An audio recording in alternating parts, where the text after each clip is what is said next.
দাজ্জালকে হত্যা করবেন, সেটা ওই শামে ফিলিস্তিনের বাবুল লুদ এখনো একটা জায়গা আছে, ওই জায়গাটার নাম এখনো বাবুল লুদ, ওখানে তিনি দাজ্জালকে হত্যা করবেন। এবং সেখানে একটা সাদা মিনারা আছে, ফেরেশতার পাখায় ভর করে ঈসা আলাইহিস সালাম তখন সেখানে নেমে আসবেন। ওই ফিলিস্তিনের ওই শাম দেশের ওই মিনারার পাশে তিনি এসে পৃথিবীতে তিনি নজুল করবেন, নজুল ঈসা আলাইহিস সালাম।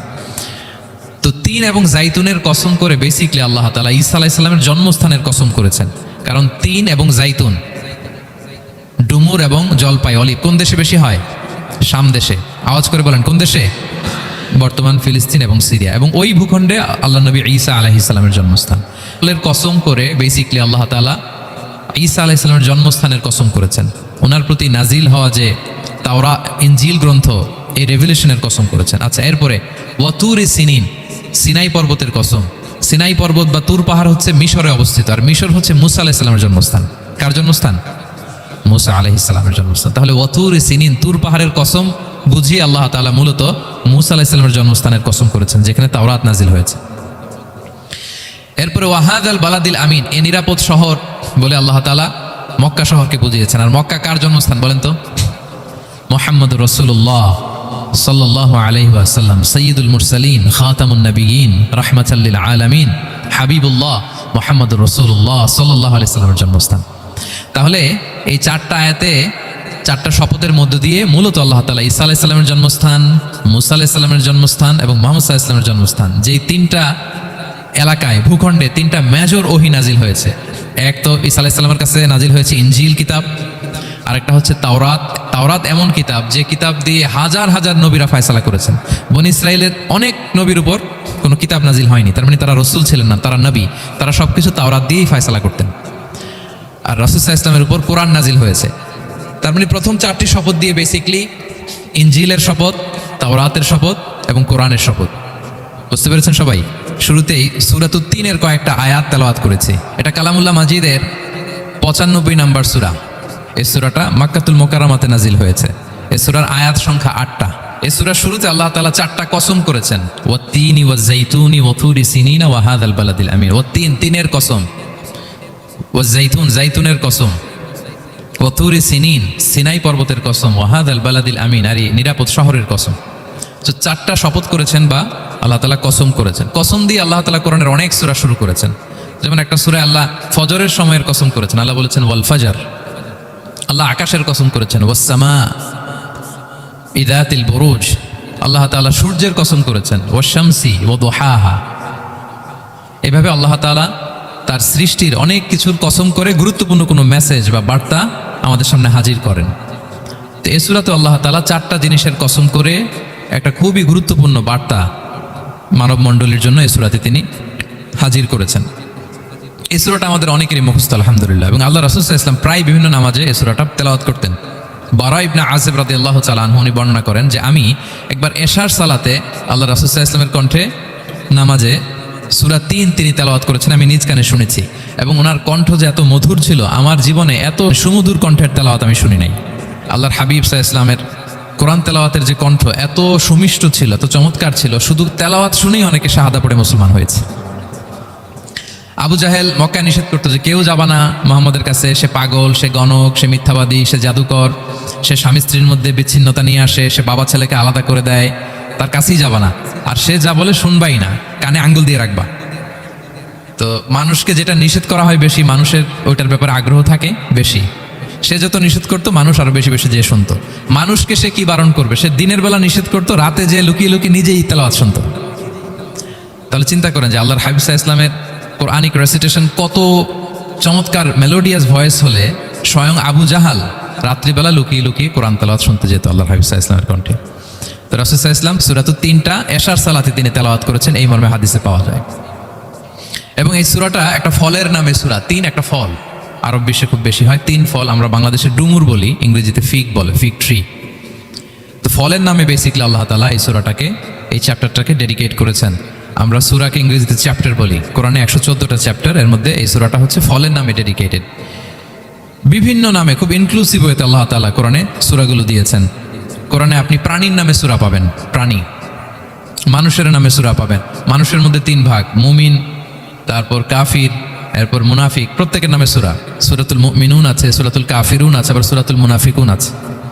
আমাদের দৃশ্য জগতের সবচেয়ে বড় প্রাণীটা হচ্ছে হাতি, তাই না? এই হাতির নামে একটা সূরা আছে, বলেন তো ওই সূরার নাম কি? সূরা ফিল। তারপর আমরা যদি দেখি আমাদের দৃশ্য জগতের সবচেয়ে ছোট প্রাণী হচ্ছে পিঁপড়া, পিঁপড়ার নামে একটা সূরা আছে, সূরা আন-নামল। আন-নামল মানে পিঁপড়ার সূরা। মাকড়সার নামে সূরা আছে, সূরাতুল আনকাবুত। তারপর গোষ্ঠীর নামে সূরা আছে, সূরাতুল আলে ইমরান। বংশের নামে সূরা আছে, সূরাতুল কুরাইশ, কুরাইশ বংশের নামে সূরা। এইভাবে খুব ইনক্লুসিভ ওয়েতে এমন কিছু নাই যে আল্লাহ তাআলা উল্লেখ করেন নাই। মা ফাররাতনা ফিল কিতাবি মিন শাই, উল্লেখ করে নাই কোরআনে এমন কিছু নাই, সবকিছু আল্লাহ তাআলা উল্লেখ করেছেন। তো এই সূরাটা হচ্ছে একটা ফলের নামে, ফলটার নাম হচ্ছে তিন ফল। আল্লাহ তাআলা বলছেন ওয়াত-তিন, তিনের শপথ। আমি একবার সরল বঙ্গানুবাদ করি, এরপর আমি তাফসিরে ঢুকি। তিনের শপথ, ওয়াজ-জাইতুন, জাইতুনের শপথ, ওয়াতুরি সিনিন, সিনাই পর্বতে, ফামা ইউকাযযিবুকা বা'দু বিদ্দিন। এগুলো জানার পরও কিসে তোমাকে দিন অস্বীকারের ব্যাপারে উদ্বুদ্ধ করলো? আলাইসাল্লাহু বিআহকামিল হাকিমিন, আল্লাহ তাআলা কি শ্রেষ্ঠ বিচারক নন? সাদাকাল্লাহুল আযীম। এই হচ্ছে এই সূরাটির সরল অনুবাদ। এবার আমরা তাফসিরে ঢুকি। প্রথমে আল্লাহ তাআলা বলেছেন ওয়াত-তিন, তিনের শপথ। তিন মানে তো আমরা জানলাম, তিন মানে ডুমুর। আল্লাহর হাবিব সাল্লাল্লাহু আলাইহি ওয়াসাল্লাম তিনি তিন ফল পছন্দ করতেন, এবং এটা ডায়াবেটিক্সের জন্য ভালো, ডায়াবেটিক্স নিয়ন্ত্রণ করে। আমাদের বোনদের যাদের ইররেগুলার মেনস্ট্রুয়েশন পিরিয়ড হয়, এটার জন্য এটা খুব ভালো, এবং খুব স্ট্রেংথ স্টেমিনা আনে শরীরে। এটা জান্নাতের একটা গাছ। আদম আলাইহিস সালাম এবং হাওয়া আলাইহিস সালামকে যখন আল্লাহ বলেছিল ওয়ালা তাকরাবা হাযিহিশ শাজারাতা ফাতাকুনা মিনায যালিমিন, আদম এবং হাওয়া জান্নাতের সব জায়গায় যেতে মন চায় যাও, যা খেতে মন চায় খাও, এই নিষিদ্ধ গাছের কাছে যেও না, তাহলে তোমরা জালিম হয়ে যাবে। শয়তান এসে উল্টা বুঝালো, সে বলল তোমাদের খেতে নিষেধ করছে কেন জানো? আল্লাহ চায় না যে তোমরা জান্নাতে থাকো, আল্লাহ চায় এখান থেকে তোমাদের বের করে দিবে, কিন্তু তোমরা যদি এই গাছের ফল খাও আল্লাহ বের করতে পারবে না। দেখছেন শয়তানের অবস্থা? শয়তান কিন্তু নেগেটিভিটি নিয়ে সামনে আসে না, আসে খুব আপনার ওয়েল উইশার হিসেবে, উপদেশ নিয়ে, খুব ভালো একটা পজিটিভ ওয়েতে আসে। তো ওনারা খেয়ে ফেললেন এই নিষিদ্ধ গাছের ফল। খাওয়ার ফলে আদম আলাইহিস সালাম, হাওয়া আলাইহিস সালাম, ওনাদের গা থেকে জান্নাতের পোশাকগুলো ঝরে পড়ে গেল। এখন কি দিয়ে ওনারা ওনাদের প্রাইভেটকে ঢাকবেন? তখন ওনারা, তাফসির ফি জিলালিল কোরআনে এসেছে যে ওনারা এই তিন গাছের পাতা নিয়ে নিজেদের প্রাইভেট ঢেকেছিলেন। সুবহানাল্লাহ। সেই তিন ফলের কসম আল্লাহ করলেন, ওয়াত-তিন, তিনের শপথ। এরপর আল্লাহ তাআলা বললেন ওয়াজ-জাইতুন, জাইতুনের শপথ। জাইতুন মানে হচ্ছে জলপাই। তো আল্লাহ তাআলা বললেন ওয়াজ-জাইতুন, জাইতুনের শপথ। জাইতুন মানে হচ্ছে জলপাই, ইংরেজিতে আমরা যেটাকে অলিভস বলি। তো আল্লাহ তিনের কসম করলেন এবং অলিভের কসম করলেন। দুইটাই খুব উপকারী ফল, এবং আল্লাহর হাবিব সাল্লাল্লাহু আলাইহি ওয়াসাল্লাম তিনি জলপাইও খুব পছন্দ করতেন। ওনার রেগুলার ফুড আইটেমের মধ্যে জলপাই ছিল, অলিভস ছিল। এটা পাহাড়ি এরিয়া, মরুভূমিতে হয়, এবং রাসূল সাল্লাল্লাহু আলাইহি ওয়াসাল্লাম বলেছেন কুলু যাইত ওয়াদ-দাহিনু ফাইন্নাহু মিন শাজারাতিন মুবারাকা, তোমরা অলিভ অয়েল এটা খেও এবং এটা গায়ে মালিশ করো, কেননা এটা বরকতময় একটা গাছের ফল, শাজারা মুবারাকা। এটা শরীরের ব্যাড কোলেস্টেরলকে কমিয়ে দেয়, দাড়িতে অ্যাপ্লাই করলে, চুলে অ্যাপ্লাই করলে সহজে পাকে না দাড়ি চুল, এবং স্কিনে অ্যাপ্লাই করলেও স্কিনের জন্য ভালো, স্কিনের জন্য বেশ ভালো। এটা যাদের সুযোগ হয় আপনারা দাড়িতে চুলে অ্যাপ্লাই করবেন, খাবেন। এটা খাওয়াও যায়। তাম্বুতু বিদ্দুহনি ওয়াসিবগিল লিল আখিলিন, কোরআনে এসেছে। এটা অয়েল হিসেবে ইউজ করে, আবার খাবার হিসেবেও ইউজ করা যায়। সালাদ ড্রেসিং এর ক্ষেত্রে কিন্তু অলিভ অয়েল আমরা ইউজ করি। ইদানিং পিজাতে খুব ইউজ করা হয় অলিভ, জলপাইটা। তো এটা আপনারা খেতে পারেন, এটা খুবই সুস্বাদু। এবং জলপাই গাছের মানে জাইতুন গাছের ডালের মেসওয়াক খুব ভালো হয়। আল্লাহর হাবিব সাল্লাল্লাহু আলাইহি ওয়াসাল্লাম জাইতুনের ডাল দিয়ে মেসওয়াক করতেন। তিনি বলতেন নি'মাস সিওয়াকিয়াজ জাইতুন, সবচেয়ে শ্রেষ্ঠ মেসওয়াক হচ্ছে জাইতুনের, মিনাশ শাজারাতিল মুবারাকা, কারণ এটা বরকতময় গাছের ডালা। এবং ফাইন্নাহু সিওয়াকি ওয়া সিওয়াকুল আম্বিয়া মিন ক্বাবলি, এই জাইতুনের ডাল দিয়ে আমিও যেমনি মেসওয়াক করি, আমার আগে যত নবী পৃথিবীতে এসেছে সবাই জাইতুনের ডাল দিয়ে মেসওয়াক করত। আল্লাহ বলেন ওয়াত-তিনি ওয়াজ-জাইতুন, তিনের শপথ আর জাইতুনের শপথ। এরপর আল্লাহ তাআলা বললেন ওয়াতুরি সিনিন, সিনাই পর্বতের শপথ। প্রথমে দুইটা ফলের শপথ করলেন, এবার একটা পাহাড়ের শপথ করতেছেন। আপনারা কি তুর পাহাড়ের নাম শুনেছেন? হ্যাঁ শুনেছেন। এই সিনাই পর্বত দ্বারা তুর পাহাড় উদ্দেশ্য। এটা মিশরের একটা পাহাড়, অনেক উঁচু, 2285 মিটার উঁচু। ওইটার নিচে আছে মুকাদ্দাসে তুয়া, যেখানে মুসা আলাইহিস সালামকে আল্লাহ তাআলা জুতা খুলতে বলেছিলেন, ফাখলানা আলাইকা ইন্নাকা বিল ওয়াদিল মুকাদ্দাসি তুয়া, হে মুসা তুমি পবিত্র উপত্যকায় এসেছো, জুতা খুলো। তো ওখানে সব ধর্মের লোকেরা যায়, সব ধর্মের লোকদের জন্য তীর্থস্থান, মুসলিম, জুইশ, খ্রিস্টিয়ান সবাই যায়। এটা সিনাই একটা এলাকা আছে মিশরের, north south Sinai, north Sinai, এটা সাউথ সিনাইতে অবস্থিত। তো নিচে একটা খ্রিস্টানদের প্রাচীন গির্জা আছে, সেন্ট ক্যাথেরিনা গির্জা। সেখান থেকে চলতে চলতে আপনাকে উপরে যেতে হবে, ফজরের পরে আবার চলে আসতে হবে, তা না হলে দুপুরবেলায় 10টা-11টার দিকে এমন সূর্যের প্রখর তাপ ওই পাথরের মধ্যে লাগে, ওখানে আর থাকা যায় না। একেবারে তুর পাহাড়ের উপরে সেখানে খ্রিস্টানদের জন্য ছোট্ট একটা সিনাগোগ আছে, তারা প্রার্থনা করে। খ্রিস্টানদের একটা চার্চ আছে, মুসলিমদের জন্য ছোট্ট একটা মুসল্লা আছে সূরাওয়ের মতো। আল্লাহ ওই সিনাই উপত্যকার কসম করেছেন, ওয়াতুরি সিনিন, সিনাই উপত্যকার কসম। এখানেই আল্লাহ তাআলা মুসা আলাইহিস সালামকে তাওরাত দিয়েছিলেন, মেজর একটা আসমানি কিতাব দিয়েছিলেন, এবং সরাসরি মুসা এবং আল্লাহ তাআলা নূরের তাজাল্লি দিয়ে এই পাহাড়কে একবার জ্বালিয়ে দিয়েছিলেন। আজও এই পাহাড়ের রংটা অনেকটা একটু লালচে, একটু কালোচে, একটু রেডিশ কালারের। এবং মুসা আলাইহিস সালাম এই নূরের তাজাল্লির ঝলকে তিনি বেহুশ হয়ে গিয়েছিলেন এই পাহাড়ের উপরে। ইয়াজুজ মাহাজুজ যখন কিয়ামতের আগে আগমন করবে, তখন মুসলমানদের সেন্টার হবে। ঈসা আলাইহিস সালাম মুসলমানদেরকে নিয়ে ওইখানে অবস্থান করবেন, এই তুর পাহাড়ের ওখানে। এবং আল্লাহর হাবিব সাল্লাল্লাহু আলাইহি ওয়াসাল্লামের মেরাজের রাতে ইসরার সময় একটা স্টেশন ছিল এই তুর পাহাড়। জিবরাইল আলাইহিস সালাম এই তুর পাহাড়ে আল্লাহর হাবিব সাল্লাল্লাহু আলাইহি ওয়াসাল্লামকে নামিয়ে বলেছিলেন যে এটা জাবাল মুসা, আপনার ভাই মুসার পাহাড়, আপনি এখানে 2 রাকাত নামাজ পড়েন, দোয়া করেন। আল্লাহর হাবিব সাল্লাল্লাহু আলাইহি ওয়াসাল্লাম এই তুর পাহাড়ে 2 রাকাত সালাত আদায় করেছিলেন এবং দোয়া করেছিলেন। আল্লাহ এই তুর পাহাড়ের কসম কাটলেন, ওয়াতুরি সিনিন, সিনাই পর্বতের কসম, যেখানে তাওরাত কিতাব নাজিল হয়েছিল। এরপর আল্লাহ তাআলা বললেন, ওয়াহাদাল বালাদিল আমিন, আর এই নিরাপদ শহরের শপথ। এই শহর দ্বারা মক্কা শহর উদ্দেশ্য, কারণ রাসূল সাল্লাল্লাহু আলাইহি ওয়াসাল্লাম তখন মক্কায় ছিলেন, মক্কা নগরী। এই শহরের পূর্ব নাম ছিল বাক্কা। মক্কা নগরীকে বলা হয় উম্মুল কুরা, সব শহরের মা, সব শহরের সেন্টার, পৃথিবীর নাভিস্থল। এবং আল্লাহ তাআলা বলেছেন, মান দাখালাহু কানা আমিনা, এখানে যে প্রবেশ করবে সে নিরাপদ। হেরেমের মধ্যে কিন্তু কাউকে আক্রমণ করা যায় না, কোনো খুনিও যদি ঢুকে যায় অ্যাটাক করা যাবে না। তো জাহেলি যুগে এমনটা ঘটতো, কারোর সাথে কারো শত্রুতা হলে, ধরেন যে একজন তার বাবাকে হত্যা করেছে, তো সে তাকে পেয়েছে, ওই লোক বাঁচার জন্য দৌড়াতে দৌড়াতে হেরেমের ভিতরে ঢুকে যেত, কারণ সে জানে যে হেরেমে ঢুকলে সে আমাকে মারবে না। তো পরে সে যখন হেরেম থেকে বেরোতো, আবার তার সাথে যুদ্ধ শুরু হতো। এবং এই শহরের এত মর্যাদার কারণ হচ্ছে সাইয়েদনা ইব্রাহিম আলাইহিস সালাম তিনি আল্লাহর কাছে দোয়া করেছিলেন যে রব্বি জাআল হাযা বালাদান আমিনা, হে আল্লাহ আপনি এই শহরকে নিরাপদ করেন, ওয়ারযুক আহলাহু মিনাস সামারাত, আর এই শহরের অধিবাসীদেরকে আপনি ফলমূল দিয়ে রিজিকের ব্যবস্থা করেন। এখনও দেখবেন যে সারা পৃথিবীতে যেই ফল নাই, মক্কাতে ওই ফল আছে।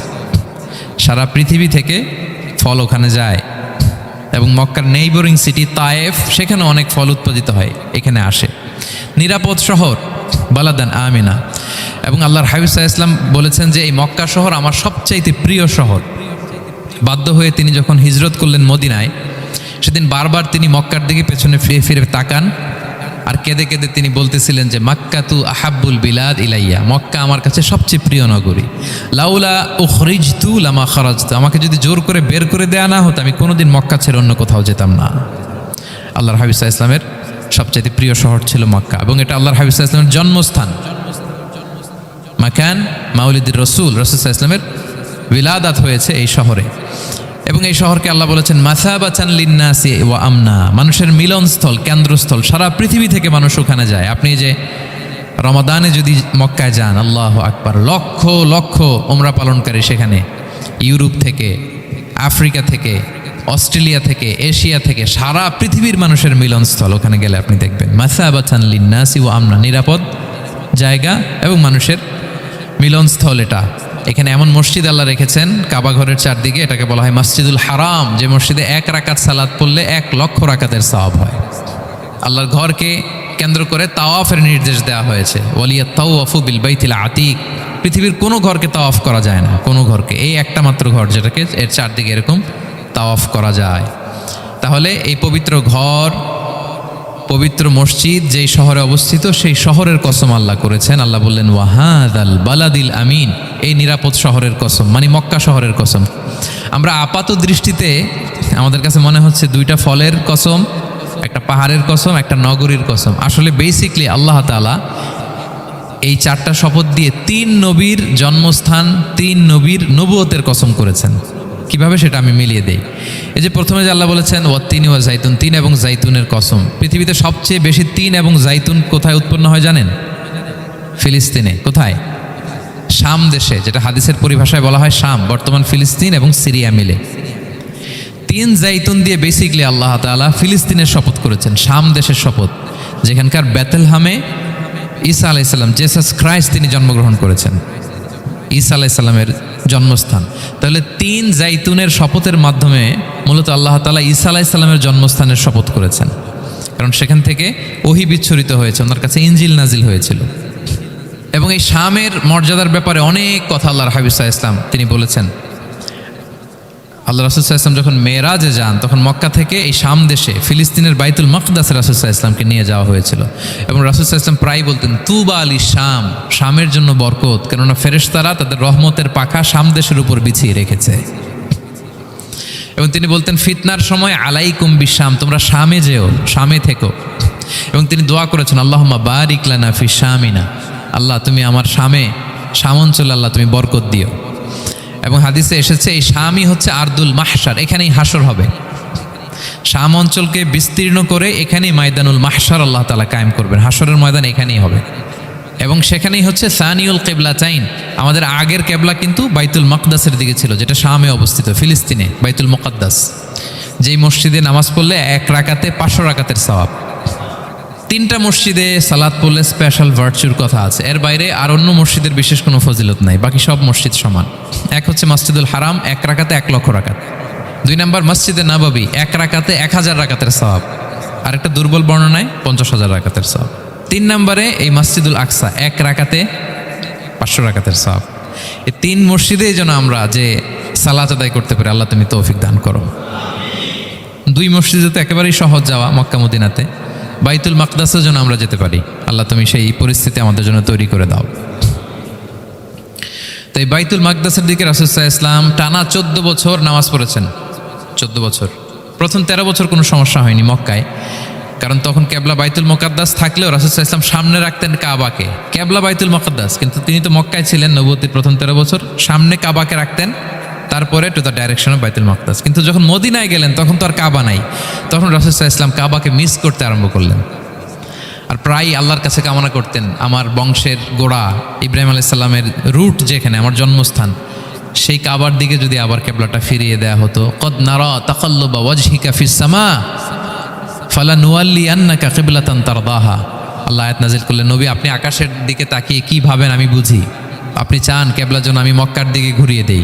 আল্লাহ তাআলা ঘুরিয়ে দিলেন। আল্লাহ বলেন ফাওয়াল্লি ওয়াজহাকা শাতরাল মসজিদিল হারাম, এখন থেকে মসজিদুল হারামের দিকে আপনি টু দ্য ডাইরেকশন অফ কেবলা নামাজ পড়বেন। কেবলা চেঞ্জ হয়ে গেল।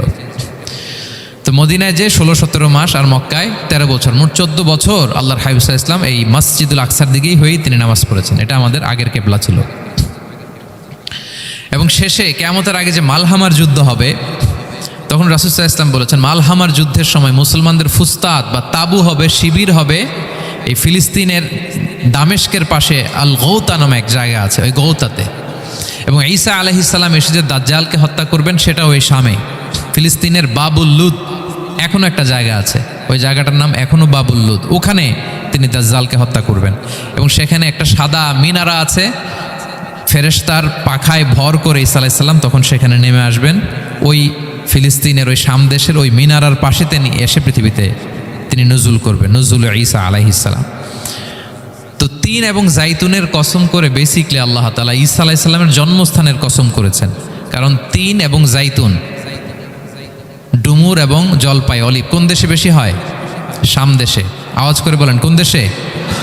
বর্তমান ফিলিস্তিন এবং সিরিয়া, এবং ওই ভূখণ্ডে আল্লাহ নবী ঈসা আলাইহিস সালামের জন্মস্থান। তাহলে এই 2 ফলের কসম করে বেসিকলি আল্লাহ তাআলা ঈসা আলাইহিস সালামের জন্মস্থানের কসম করেছেন। ওনার প্রতি নাজিল হওয়া যে তাওরাত ইনজিল গ্রন্থ, এই রেভেলেশনের কসম করেছেন। আচ্ছা, এরপরে ওয়াতুরি সিনিন, সিনাই পর্বতের কসম। সিনাই পর্বত বা তুর পাহাড় হচ্ছে মিশরে অবস্থিত, আর মিশর হচ্ছে মুসা আলাইহিস সালামের জন্মস্থান। কার জন্মস্থান? মুসা আলাইহিস সালামের জন্মস্থান। তাহলে ওয়াতুরি সিনিন, তুর পাহাড়ের কসম বুঝিয়ে আল্লাহ তাআলা মূলত মুসা আলাইহিস সালামের জন্মস্থানের কসম করেছেন, যেখানে তাওরাত নাজিল হয়েছে।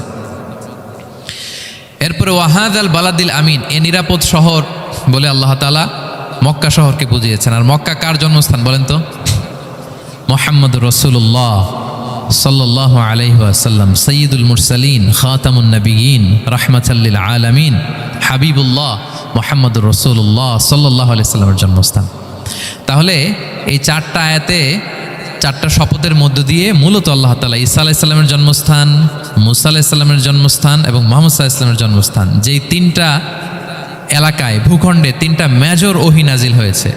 এক তো ঈসা আলাইহিস সালামের কাছে নাজিল হয়েছে ইনজিল কিতাব, আরেকটা হচ্ছে তাওরাত। তাওরাত এমন কিতাব যে কিতাব দিয়ে হাজার হাজার নবীরা ফয়সালা করেছেন। বনি ইসরাইলের অনেক নবীর উপর কোনো কিতাব নাজিল হয়নি, তার মানে তারা রসুল ছিলেন না, তারা নবী। তারা সব কিছু তাওরাত দিয়েই ফয়সালা করতেন। আর রাসূল সাল্লাল্লাহু আলাইহি ওয়াসাল্লামের উপর কোরআন নাজিল হয়েছে। তার মানে প্রথম 4টি শপথ দিয়ে বেসিকলি ইনজিলের শপথ, তাওরাতের শপথ এবং কোরআনের শপথ। বুঝতে পেরেছেন সবাই? আল্লাহ ওহির শপথ করেছেন। দেখেন, ফল, পাহাড়, নগরী মাড়িয়ে সারা পৃথিবী ঘুরিয়ে আপনাদেরকে শেষ পর্যন্ত ইনজিল, তাওরাত এবং কোরআনে নিয়ে আসছেন আমার সাথে আসছেন।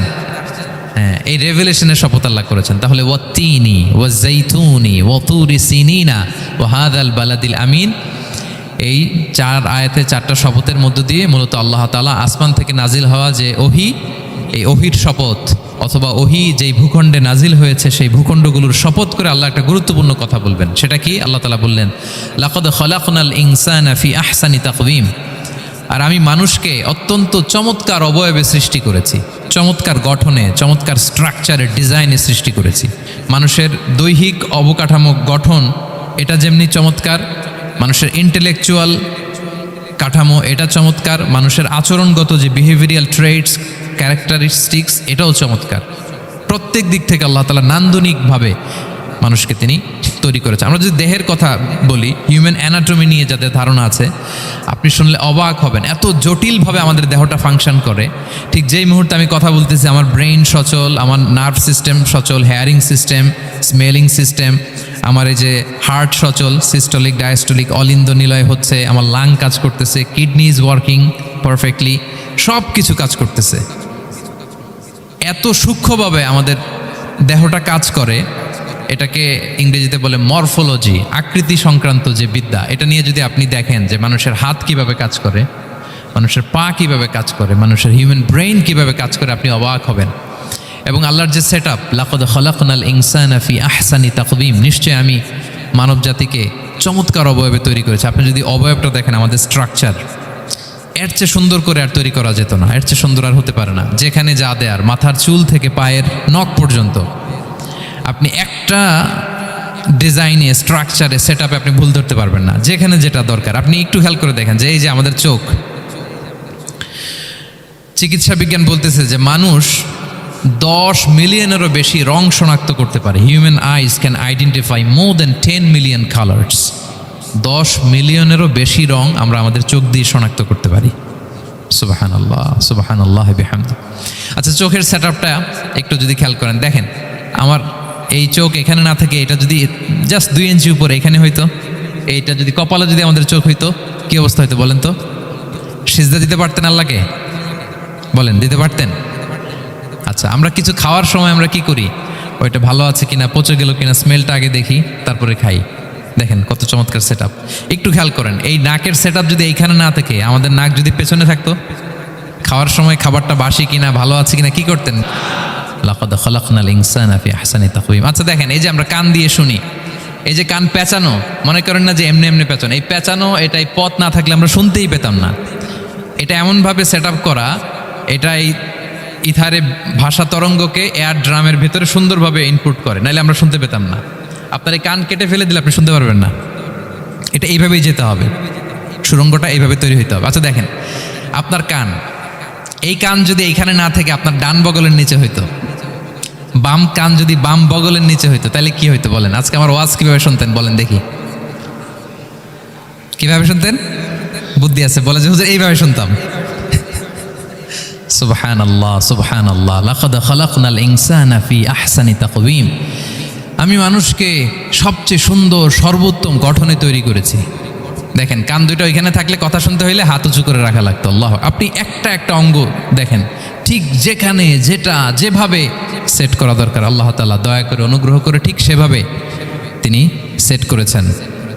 আমাদের চেহারার মধ্যে দেখেন এক একজনের এক এক রং। ওয়াখতিলাফু আলসিনাতিকুম ওয়া আলওয়ানিকুম ইন্না ফি যালিকা লাআয়াতুন লিল আলিমিন। আল্লাহ বলেন, তোমাদের ভাষার ভিন্নতা দিয়েছি, তোমাদের গায়ের রঙের ভিন্নতা, একজনের চেহারার সাথে আরেকজনের মিল নাই, একজনের ফিঙ্গারপ্রিন্টের সাথে। আয়াহসাবুল ইনসানু আল্লান নাজমাআ ইযামা বালা কাদিরিনা আলা আন নুসাউবিয়া বানানা। মানুষ ভেবেছে সে মারা গেলে তাকে আমি তার অস্থি, মজ্জা, হাড়, গোশত, চামড়া জোড়া লাগাতে পারবো না। আরে তার আঙ্গুলির অগ্রভাগ পর্যন্ত আমি সুবিন্যস্ত করে আমার কাছে রেখে দিয়েছি, ফিঙ্গারপ্রিন্ট। আমাদের ফিঙ্গারপ্রিন্টগুলো আল্লাহর কাছে সংরক্ষিত। একজনের ফিঙ্গারপ্রিন্টের সাথে আরেকজনেরটা মিলে না। এই যে আমার 10 আঙ্গুলে 10টা ফিঙ্গারপ্রিন্ট, পায়েরগুলো হচ্ছে ফুটপ্রিন্ট, একটার সাথে আরেকটা মিলে। আমার এটার সাথে এটা মিলবে বলেন? আমার সাথে আপনারটা মিলবে? বর্তমানে পৃথিবীতে কত কোটি মানুষের বসবাস বলেন? এই যত মানুষ পৃথিবীতে আছে, একজনের আঙ্গুলের ছাপের সাথে, এই যে বায়োমেট্রিক্যাল অথেন্টিকেশন যে আমরা করি, একজনের ফিঙ্গারপ্রিন্টের সাথে আরেকজনের ফিঙ্গারপ্রিন্টের মিল নেই। একজনের ফুটপ্রিন্টের সাথে ফুটপ্রিন্ট মিল, ইভেন একজনের আই প্রিন্টের সাথে। আমাকে একজন ওনার হসপিটালে নিয়ে গেল ঢাকায়, তো উনি ওনার দরজা খুলতেছে আই প্রিন্ট দিয়ে, মানে উনি না গেলে খুলে না। উনি আর ওনার খুব কাছের স্টাফ, এটা গুরুত্বপূর্ণ একটা অফিস, তো উনি চোখ দিল, আই প্রিন্ট নিল, এরপরে দরজা খুলে যাচ্ছে। দেখেন, একজনের আই প্রিন্টের সাথে আরেকটা আই প্রিন্ট মেলে না। সুবহানাল্লাহ। প্রিয় ভাইরা, একজনের ফিঙ্গারপ্রিন্টের সাথে আরেকজনের ফিঙ্গারপ্রিন্টের কোনো মিল আছে পৃথিবীতে? ফুটপ্রিন্টের সাথে, আই প্রিন্টের সাথে? কারণ ডিজাইনারটা কে বলেন তো? হুয়াল্লাযী ইউসাউবিরুকুম ফিল আরহামি কাইফা ইয়াশা। মায়ের পেটে থাকতেই আল্লাহ তাআলা এগুলো ডিজাইন করে দিয়েছেন। আমি কেমন হব, আমার বৈশিষ্ট্য কেমন হবে, এই যে আমি যে আমার বাবা দাদা 14 পুরুষের ডিএনএ বয়ে বেড়াই, এগুলো সব নিয়ে আমার বৈশিষ্ট্য, আমার কণ্ঠস্বর, আমার ক্যারেক্টারিস্টিক্স, আমার ফিচার কেমন হবে, সব তিনি আল্লাহ তাআলা মায়ের পেটে থাকতেই ডিজাইন করে দিয়েছেন। সুবহানাল্লাহ। আল্লাহ বলছেন, লাকাদ খালাকনাল ইনসানা ফি আহসানি তাকওয়িম। প্রিয় ভাইরা, কসম করার পরে আল্লাহ যে কথাটা বলেন, এটা অনেক গুরুত্বপূর্ণ, খুবই গুরুত্বপূর্ণ বার্তা। আল্লাহ চারটা কসম করে, তিনটা নবীর জন্মস্থানের শপথ করে তিনি বললেন, লাকাদ খালাকনাল ইনসানা ফি আহসানি তাকওয়িম। নিশ্চয় আমি অত্যন্ত চমৎকার আকৃতিতে মানুষকে তৈরি করেছি। মানুষের গঠন এরকম, মাথা থেকে পা পর্যন্ত। আমি তো দু একটার কথা বললাম, চোখ, নাক, কান। আপনি একটা একটা করে যদি ধরেন, আমাদের হেয়ারিং সিস্টেম কীভাবে কাজ করে, হেয়ারিং নার্ভ কীভাবে কাজ করে, আমাদের সেন্সেশন কীভাবে কাজ করে, আমাদের ব্রেন কীভাবে কাজ করে। আমাদের এক একজনের ব্রেন 1.5 কেজি ওজন, 3 পাউন্ডের মতো একটা সুস্থ মানুষের অ্যাভারেজ ব্রেনের ওজন। এই ব্রেনের মেমোরি হচ্ছে 2.5 মিলিয়ন গিগাবাইট। আপনার মোবাইলে স্পেস কত বলেন, মেমোরি কত? হ্যাঁ, 512 জিবি। আর আমার আর আপনার ব্রেইনের যে মেমোরি, এই মেমোরি হচ্ছে 2.5 মিলিয়ন গিগাবাইটস। আল্লাহ, এই যে প্রতি মুহূর্তে আমাদের নিউরন কানেক্টিভিটি হচ্ছে, ব্রেনের স্নায়ুগুলোর যত কানেক্টিভিটি হয়, যত আমরা চিন্তা করে ব্রেনকে খাটাই, নতুন নতুন